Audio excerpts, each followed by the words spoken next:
خداوند کے عظیم جلالی قادر اور مقدس نام میں آپ سب کی سلامتی چاہتا ہوں۔ آج ایک نئے موضوع کے ساتھ پاسٹر انل واشنگٹن ایک دفعہ پھر آپ کی خدمت میں حاضر ہے۔ اے میرے عزیزو،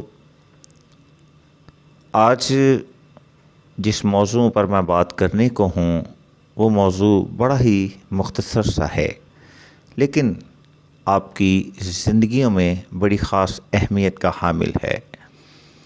اور وہ کیوں ہے؟ وہ اس لیے کیونکہ آج کا ہمارا موضوع ہے مسیحیوں کی ذہنی حالتیں یا کرسچنز مائنڈ سیٹس۔ اے میرے عزیزو، یہ خاص اس لیے ہے کیونکہ آج مسیحی رہنما، عام ایماندار یا عام شخص جب بائبل کے موضوع پر بات کرتا ہے، خاص طور پر سوشل میڈیا کو جب استعمال کرتا ہے، واٹس ایپ گروپس میں بات کرتا ہے، زوم پر بات کرتا ہے یا الیکٹرانک میڈیا پر ہم دیکھتے ہیں، تو بلکہ آپ نے بھی بہت دفعہ ان پلیٹس فارم کا استعمال کیا ہوگا۔ تو اے میرے عزیزو، جب آپ کسی سے گفتگو کرتے ہیں تو آپ اگر آج کے موضوع کو بڑے دھیان سے اور دل سے اور مکمل طور پر سن لیتے ہیں تو آج کے بعد آپ اس شخص کی ذہنی حالت کو جان پائیں گے جس کا ذکر آج میں کروں گا۔ اور جب آپ سنیں گے تو آپ اس بات کی گواہی خود بھی قائم کریں گے کہ آپ نے بھی بہتوں سے ابھی تک جو بات کی ہے ان میں اس طرح کے لوگ موجود تھے۔ اور نہ صرف آپ دوسروں کے متعلق بلکہ اپنے متعلق بھی جان پائیں گے کہ آپ کا مائنڈ سیٹ کس طرح کا ہے اور کیسا ہونا چاہیے اور کیوں ہونا چاہیے اور کیسا نہیں ہونا چاہیے۔ تو اے میرے عزیزو، میں اپنے موضوع کا آغاز کرتا ہوں۔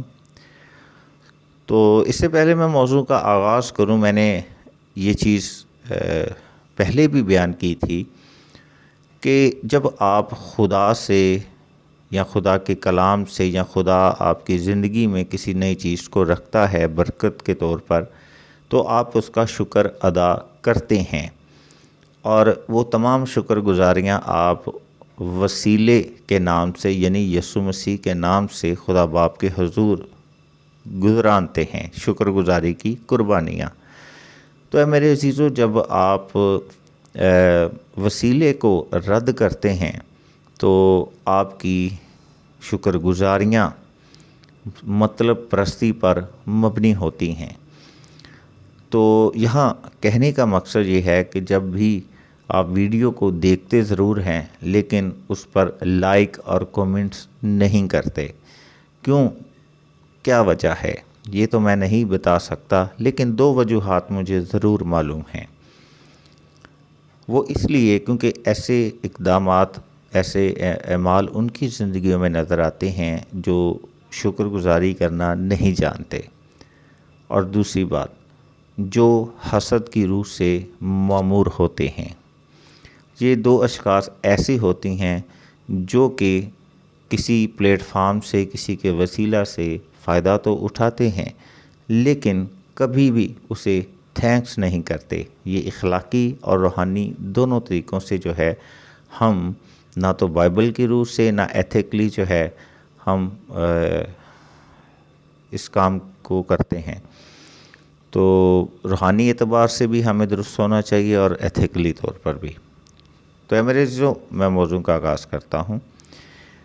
آج کا موضوع میں پہلے بتا چکا ہوں، وہ ہے کرسچنز مائنڈ سیٹ، مسیحیوں کی ذہنی حالتیں۔ آج میں 4 ذہنی حالتوں پر بات کروں گا۔ آج جتنے لوگوں سے بھی آپ نے گفتگو کی ہے یا کر چکے ہیں یا کر رہے ہیں بائبل کے موضوع پر، تو یاد رکھیں وہ 4 ذہنی حالتوں میں آپ کو کسی نہ کسی جگہ پر ضرور نظر آئے گا۔ پہلی حالت ہے کنوینئنس، اے میرے عزیزو، اس ذہنیت کے جو لوگ ہوتے ہیں یا اس مائنڈ سیٹ کے جو لوگ ہوتے ہیں، وہ ہمیشہ جب بھی آپ ان سے بات کریں گے تو وہ چیزوں کو بڑا آسان اور سیدھا طور پر جانیں گے اور سمجھیں گے اور اسی کو سچ تسلیم کریں گے۔ یہ وہ لوگ ہوتے ہیں جو ان باتوں کو سچ مانتے ہیں جو سننے میں آسان اور سمجھنے میں سادہ اور آسان ہوں، یا جو آرام سے سمجھ میں آ جائیں اور کوئی ذہنی مشقت نہ کرنی پڑے، اور یہ اسی چیز کو سچ مانتے ہیں۔ ایسے لوگ زیادہ ذہن کا استعمال نہیں کرتے اور نہ کرنا چاہتے ہیں، بلکہ جو سامنے ہے اور سمجھ آ رہا ہے، دکھائی دے رہا ہے، ان کے نزدیک وہی سچ ہے، وہی بارڈر لائن ہے، وہی سب کچھ ہے۔ اس سے آگے جو کچھ بھی آپ انہیں سمجھائیں گے وہ اسے اوائڈ کریں گے، وہ اسے سمجھنا نہیں چاہیں گے۔ آپ بائبل مقدس کے کسی بھی موضوع پر بات کر لیں، یہ ہمیشہ آیت مقدسہ جس طرح سے لکھی ہے، یہ سیدھی اس کے اوپر بات کریں گے کہ ایسا لکھا ہے، جو ظاہر ہو رہا ہے وہی سچ ہے۔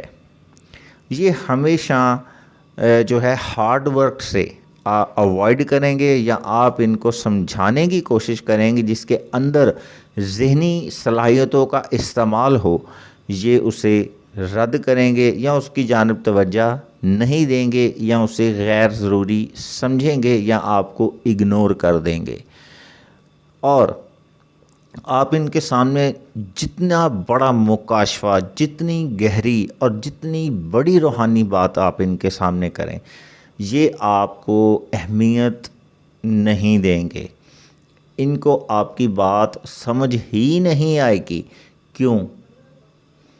کیونکہ وہ اپنے ذہن پر زور نہیں ڈالنا چاہتے، اور یہ لوگ جو ہیں کنوینئنس مائنڈ سیٹ کے لوگ ہوتے ہیں، اور بالمقابل آپ کے ان کے سامنے کوئی ایسی بات کر دے جو بڑی سادہ سی ہو، جسے سمجھنے میں کوئی دقت نہ ہو، یہ اسے سچ مانیں گے، جبکہ آپ کی اس بات کو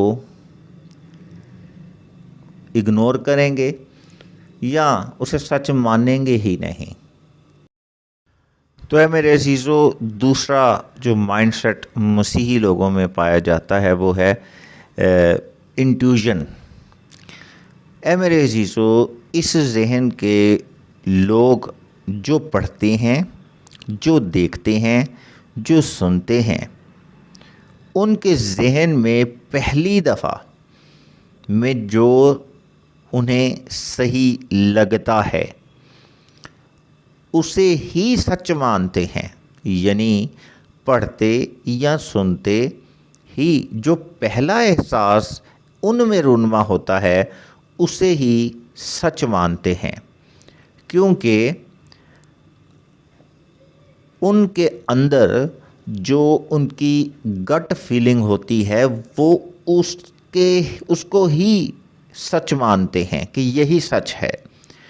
کوئی کتنی بھی تحقیق کر لے، اگر ان کو گٹ فیلنگ نہیں آئے گی تو وہ ان کے نزدیک سچ بھی نہیں ہوگا۔ یہ وہی سچائی مانتے ہیں جو ان کی اپنی آبزرویشن ہے، ان کا اپنے ہی جو مشاہدہ ہے۔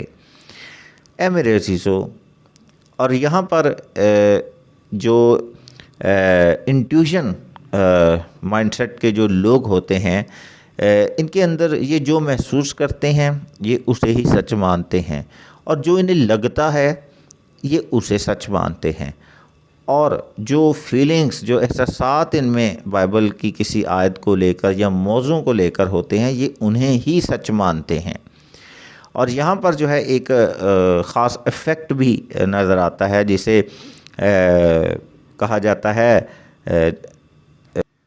Dunning Kruger effect. تو اس میں بھی ہمیں 3 چیزیں ان افیکٹس میں نظر آتی ہیں.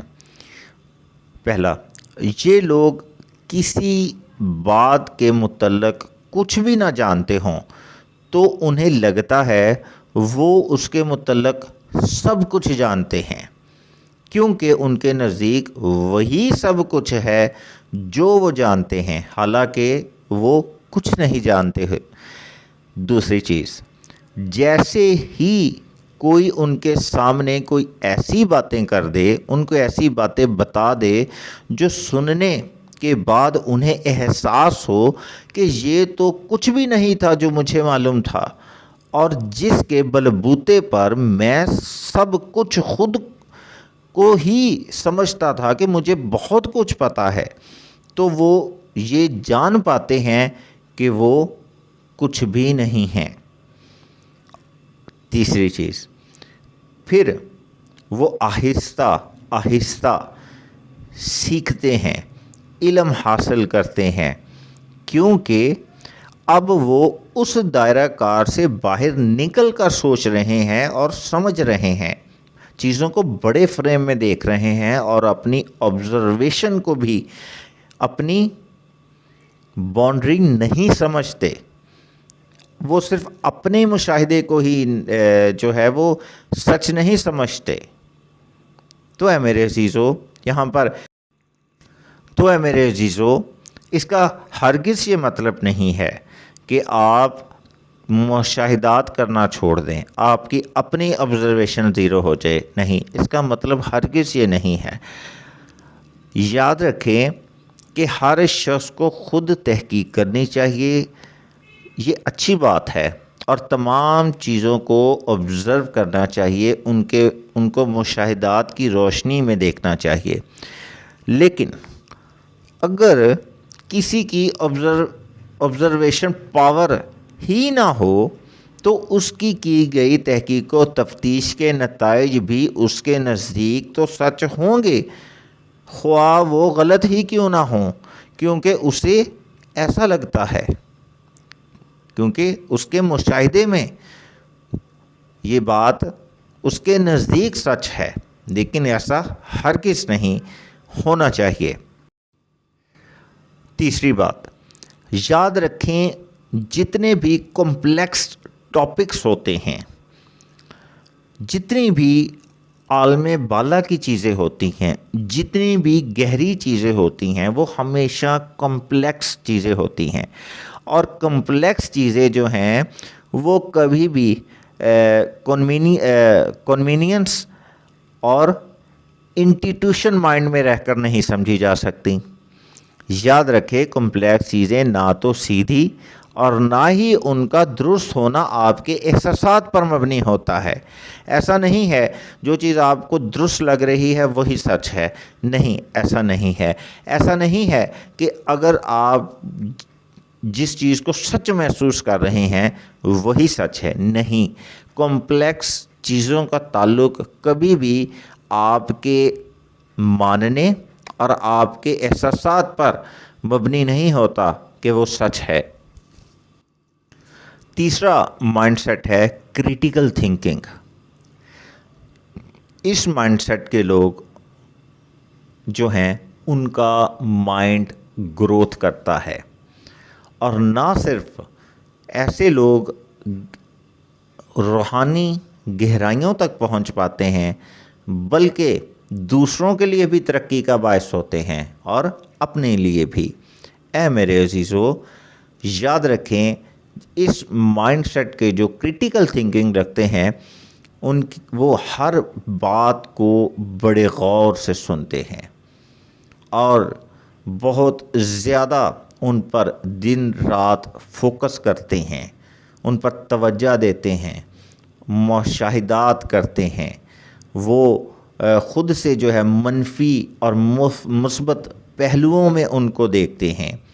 یہ بات کیا ہے، کیوں ہے، کیا یہ نتائج جو ہیں وہ کسی سچ کو جھوٹ تو نہیں بتا رہے، کیا یہ آپ کو جو بات سنائی گئی ہے یا کتاب مقدس میں آپ نے پڑھی ہے، کیا یہ آپ ہی کو تو سچ نہیں معلوم ہو رہی؟ کیونکہ آپ اس کو سچ مان رہے ہیں۔ اور اس سچ کا کیا فائدہ ہے؟ کیا نقصان ہے؟ کیا یہ بات کسی خاص حصہ میں درست ہے یا سب جگہ پر درست ہے؟ کیا یہ تمام جگہ پر غلط ہے یا خاص حصہ میں جا کر غلط ہے یا صحیح ہے؟ تو اے میرے عزیزو، یہ ہمیں مسیحیوں میں تیسری ایک حالت نظر آتی ہے، کریٹیکل تھنکنگ، اور یہ وہ حالت ہے جس کے اندر جو ہے سب سے زیادہ آپ چیزوں کو جان پاتے ہیں۔ چوتھی حالت، چوتھا مائنڈ سیٹ، وہ ہے مسٹرسٹ آف اتھارٹیز۔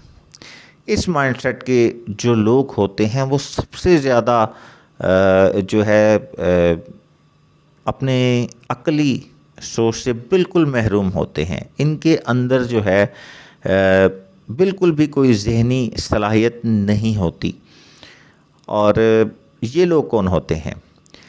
یہ لوگ کسی بات کا یقین صرف اس وجہ سے نہیں کرتے کیونکہ وہ فلاں ایمان سے تعلق رکھتا ہے، اس کا عقیدہ جی ہے، یہ یہوہ وٹنس سے ہے، یہ تثلیث سے ہے، یہ اونلی جیزس کا ہے، یہ سیون ڈے کا ہے، یہ مسینک ہے۔ ان کے نزدیک کی جانے والی بات کی اہمیت اس بات پر مبنی ہوتی ہے کہ وہ کس فرقے سے تعلق رکھتا ہے۔ یہ اس فرقے کو دیکھ کر جو ہے چیزوں کا فیصلہ کرتے ہیں۔ یعنی آپ کی بات بالکل بائبل کے عین مطابق ہو، اچھی بات ہو، لیکن اگر انہیں معلوم ہوگا کہ یہ مسینک فرقہ سے ہے، یہ اس خدا کے کلام کی سچائی کو نہیں مانیں گے۔ اگر وہی بات ان کے اپنا ایمان، عقیدہ یا فرقے کا شخص کرے گا، وہی بات یہ اسے غور سے سنیں گے اور سچ مانیں گے۔ تو اے میرے عزیزو، خداوند آپ کو بہت زیادہ برکت دے، اور میں ایمان رکھتا ہوں کہ آج کے اس کلام کے وسیلہ سے، اس موضوع کے ذریعہ سے جو ہے جس کا میں نے آج بیان کیا، آپ نے بہت کچھ سیکھا ہوگا، اور خداوند آپ کو بہت زیادہ برکت دے۔ خداوند ہمیشہ آپ کے خاندان کے ساتھ ہو، آپ کے ساتھ ہو، اور خداوند ہمیشہ آمد و رفت میں آپ کا حامی اور مددگار رہے۔ God bless you all in Jesus' name. Amen.